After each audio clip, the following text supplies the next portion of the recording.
If you've an ounce of Scottish blood in your veins, or Scotland in your distant heritage, then listen on. Today I'm going to start reading the stories from these books for you. They were written for children to read, and to be shared with anyone. The first story from the Farmer collection is Bug Off. My name is Robert, and I was the oldest of the children in our family. We all attended the same primary school in Ayrshire in Scotland. It was really quite a small school, and when it came time for me to leave to go to the high school, there was a special school assembly. All the children's families attended, and the school hall was packed. My mother and father and brothers and sisters were all there. I could see my father checking his watch, because he was a farmer, and he had to get back to the farm to milk the cows. During the assembly, there were things that made us smile, but we did not expect to have the chance to laugh out loud. But something occurred that day I knew I would never forget. The head teacher, Mr. Lenardi, told our parents, "You should be proud of your children, because they have all done well in the school exams." Then he started presenting some prizes and certificates to the students. That is when it happened. My wee brother, William, poked me gently in the ribs. I looked at him. He put his finger to his mouth to tell me to not speak. I frowned and gave him a look that said, "What?" William pointed his finger to the front and winked. I looked, but I couldn't see anything unusual. William silently mouthed the words, "Look at Mrs. Lenardi," who was the head teacher's wife. It wasn't hard to see her. She was sitting in the very first row. Mrs. Lenardi dressed in fancy clothes and wore a big hat. Suddenly, there it was, what William had been pointing to. I couldn't believe my eyes. There was a big black bug crawling out of Mrs. Lenardi's hair onto the collar of her dress. I turned to William, and we both put our hands over our mouths to stop us laughing. He whispered, "Can you believe it?" I quietly replied, "No, what's it doing there? There's nothing for a bug on a fancy lady like that."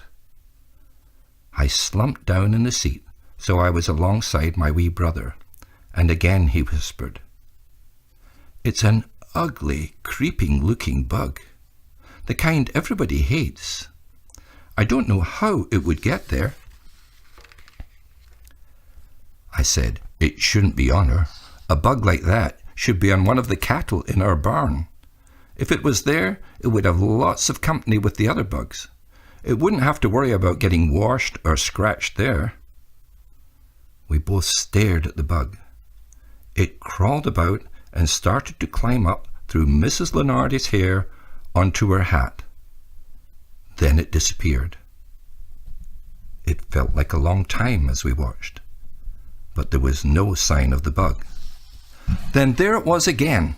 It was almost at the top of her hat and looked as big as a plump dark gooseberry.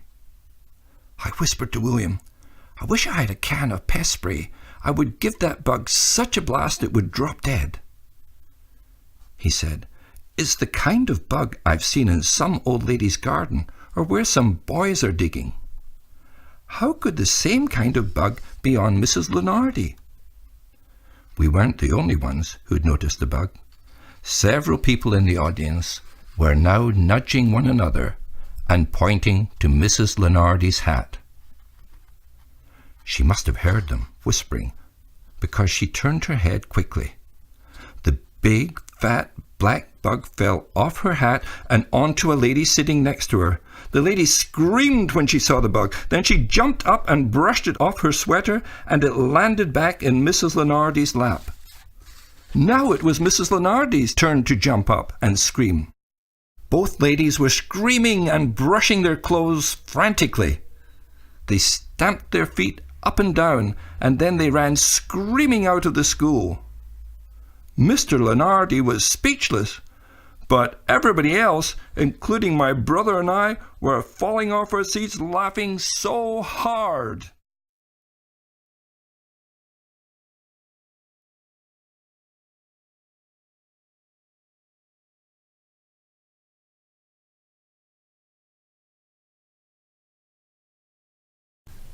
At the back of the books, you'll find the Burns poem that inspired the stories. Following on from the story Bug Off, I'll read both the interpretation and the poem of To a Louse. Ha! Where are you going, you crawling louse? Your impudence protects you sorely. I cannot say but you strut rarely over gauze and lace, although in truth I doubt you'll not find much to eat on such a place. You ugly, creeping, blasted wonder, detested, shunned by saint and sinner, how dare you set your foot upon her, so fine a lady?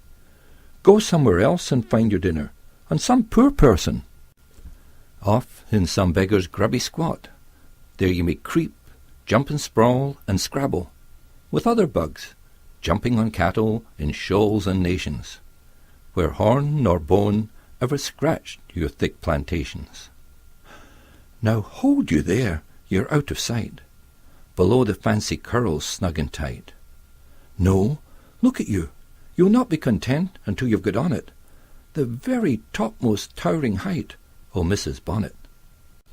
My goodness, right bold you've set your nose out, as plump and grey as any gooseberry. Oh, for some rank mercurial rosin or poison, I'd give you such a hearty dose of it, it would cover your body. I would not have been surprised to see you on an old wife's flannel bonnet, or maybe some small ragged boy on his undervest. But Miss Fine Lenardi, no way! How dare you do it? Oh, Jenny, don't toss your head and set your beauties all over the place. You little know how fast the louse is moving. These winks and finger-pointing I dread our notice-taking. Oh, would some power the gift to give us, to see ourselves as others see us.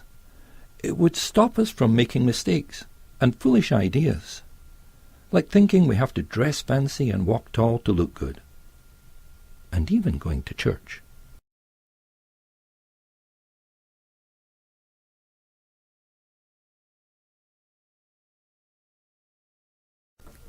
Ha! Where you going, you growling fairly? Your impudence protects ye sairly. I canna say but ye strunt rarely o'er gauze and lace, though faith, I fear ye dine but sparely on sic a place.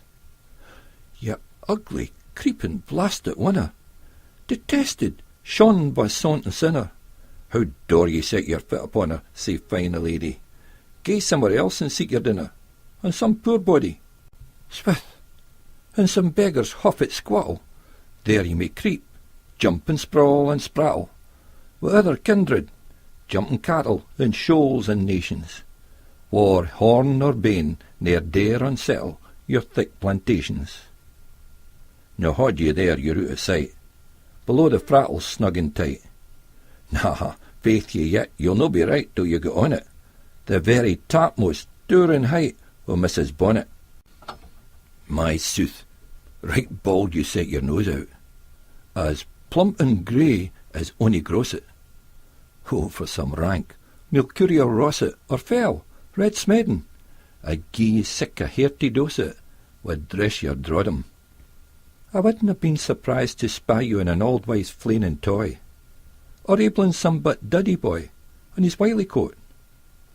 But Miss Fine Lenardi, fie, how dare ye do it? Ha, Jenny, dinna toss your heed, and set your beauties o' a breed. Ye little ken what cursed speed the blast is making. They winks and finger ends I dread are notice taking. Oh, what's some poor the gift to gie us, to see ourselves as others see us? It would from many a blunder free us, and foolish notion. What airs and dress, and gait would lead us, and even devotion.